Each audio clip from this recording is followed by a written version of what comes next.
Dr. Nicholas, I just want to say once again, as a survivor, as an advocate, and I know on behalf of everyone here for organizations and survivors around the state, thank you again. We so greatly appreciate it.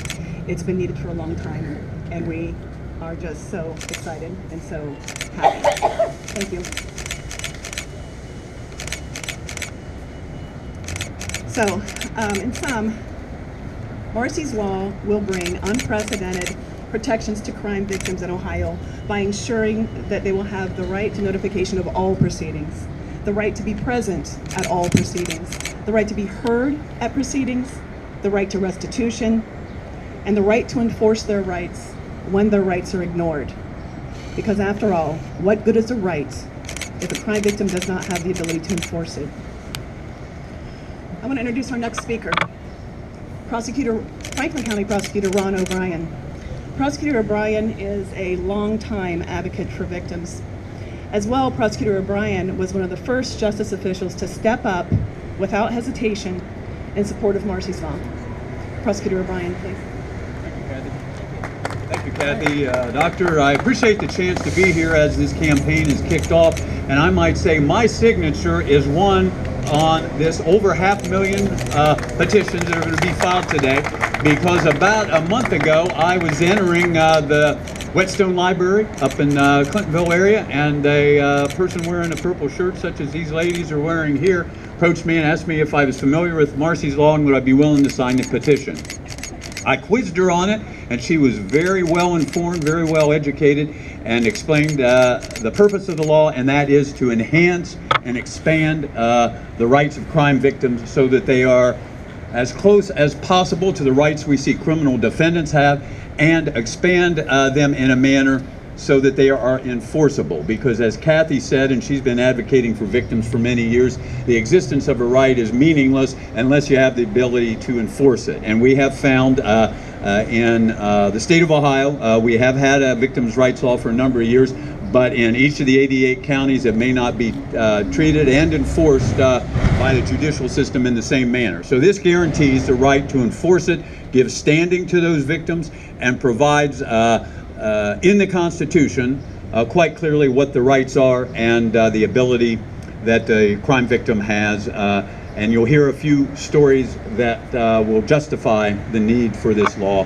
here this morning. So thank you, Kathy, for taking a leadership role here, and to the doctor for appearing here on behalf. And I'm happy, as the prosecutor of the now largest county here in Ohio, to offer my support to this constitutional amendment. Thank you again, Prosecutor O'Brien.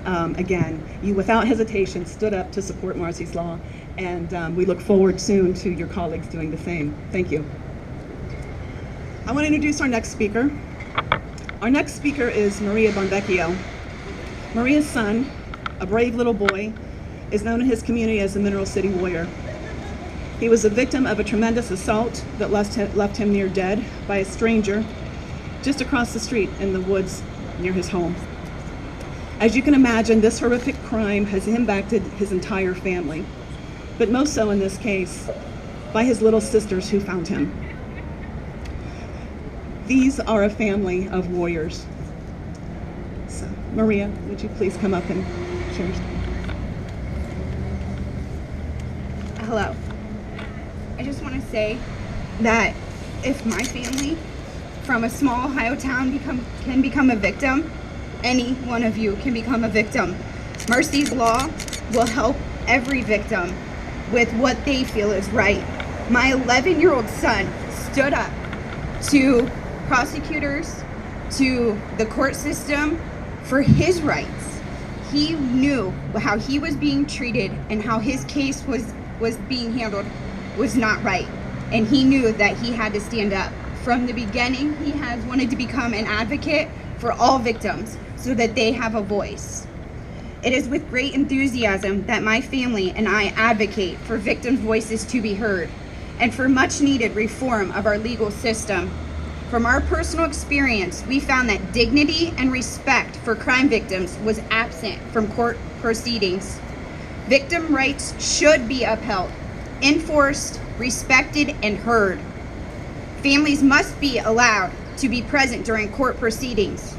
We fought to have my son to be allowed with myself, his mother, through all of the court proceedings. We had to fight for that. He's a minor. He's a victim. I should not have to fight for that. All preparation. We should have timely notification of proceedings. All too often, victims feel victimized twice. Once by the crime and a second by the justice system. My 11-year-old son had his rights violated horrifically during our court proceedings. Although he's just a boy, my son stood up for what he believed in while recognizing the inadequacies of a justice system allegedly here to protect him. With the support of his family, he was able to fight for his rights in court and now.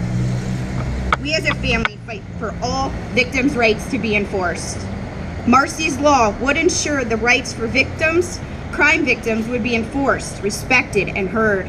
We encourage everyone to vote in November for Marsy's Law for Ohio. Our criminal justice system in Ohio needs Marsy's Law. Reform of the current system is vital for all victims and their families. Thank you.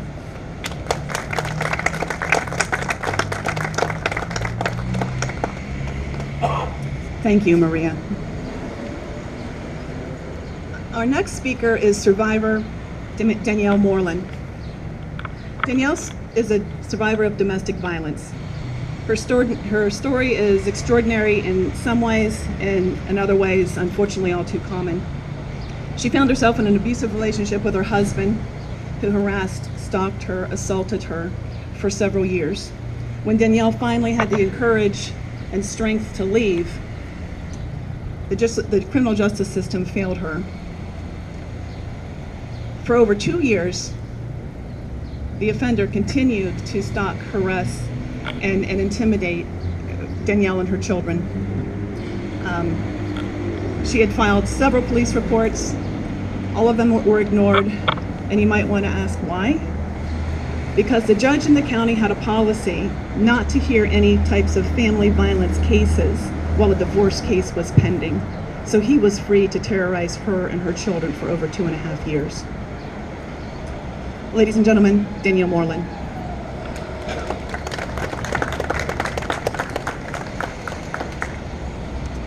Thank you, Kathy.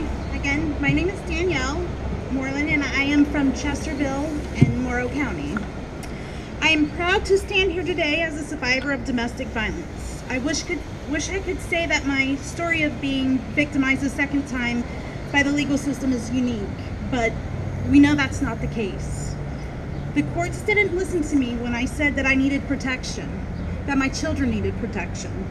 There were countless delays and domestic violence case against my abuser dragged out for more than 2.5 years. And ultimately, he was let off to walk free because of his right and the lack of a speedy trial. I had no idea at one time that he had been released from jail because the system failed to notify me when I came face to face with my abuser, who continued to threaten and harass me at a nearby gas station. We need Marsy's laws for Ohio to ensure that crime victims have equal rights in the courtroom. Survivors should have a voice that is to be respected and heard, and we should be notified about every twist and turn in the court on the road to justice.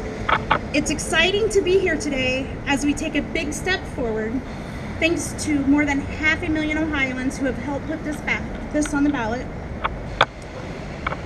Let's change our judicial system this November and lend a helping hand to the crime victims across Ohio. Thank you.